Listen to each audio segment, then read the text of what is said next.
এই পৃথিবীর বুকে সবচাইতে নিকৃষ্ট সরকার হলো মোদি, নাকি? এই মোদি, যার কারণে কোন জায়গায় মসজিদকে ভেঙে আগুন লাগানো হয় না।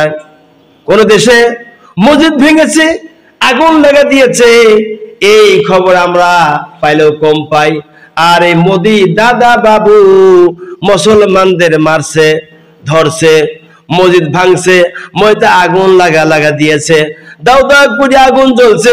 মোদিকে বলি, ও মোদি দাদা, সতর্ক হয়ে যাও, সাবধান হয়ে যাও।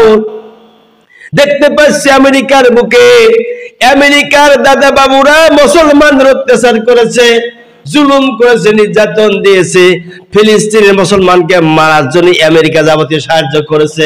আজকে মোদিকে ভাবা উচিত, চিন্তা করা উচিত, ফিলিস্তিনের মুসলমানকে অত্যাচার করার জন্য যত রকম যা প্রয়োজন তা দেওয়ার ব্যবস্থা আমেরিকা করেছে, যার কারণে আল্লাহর পক্ষ থেকে আমেরিকার বুকে গজব নাজিল হয়েছে। এই গজবের কারণে আমেরিকায় 24 ঘন্টায় আগুন জ্বলতেছে। এ বলে, আরেকজন বলে, সে বলে যে না, এইটি পাখি আগুন লাগা দিয়েছে, পাখি নাকি আগুন লাগা দিয়েছে।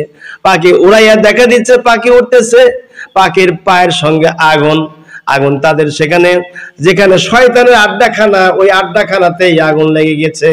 সবচাইতে পাপের কাজ যেই জায়গা হয় সেখানে আগুন লাগা দেওয়া হয়েছে।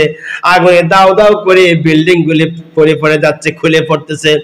এইটা দেখার পরও যদি মোদি শিক্ষা না পায়, মোদিকে বলছি ওই ভারত একদিন খান খান হয়ে যাবে, টুকরো টুকরো যেন আল্লাহ করে দেয়, বলি আমিন।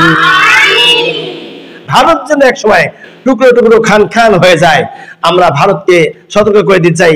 এই যে 2 দিন আগে দেখতে পেলাম, ফেসবুকে লিখেছে, আমাদের এই অর্থাৎ নদী এলাকায়, ভারতীয় বর্ডার এলাকায় মুসলমানদের গুলি করছে, আমাদের ভিতরে ওরা ঢুকে আসছে, তার কারণে বেড়া দিচ্ছে ওরা। আর আমার দেশের সেনাবাহিনীরা সেগুলি রুখে দাঁড়িয়েছে।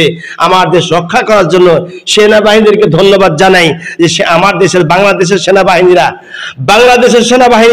তাদেরকে ধন্যবাদ জানাই। তারা সেখানে বর্ডার এলাকায় গিয়ে রুখে দাঁড়িয়েছে এবং পাল্টা জবাব দেওয়ার জন্য বাংলাদেশের সেনাবাহিনীরা ঐক্যবদ্ধ হয়েছে, বলি মারহাবা।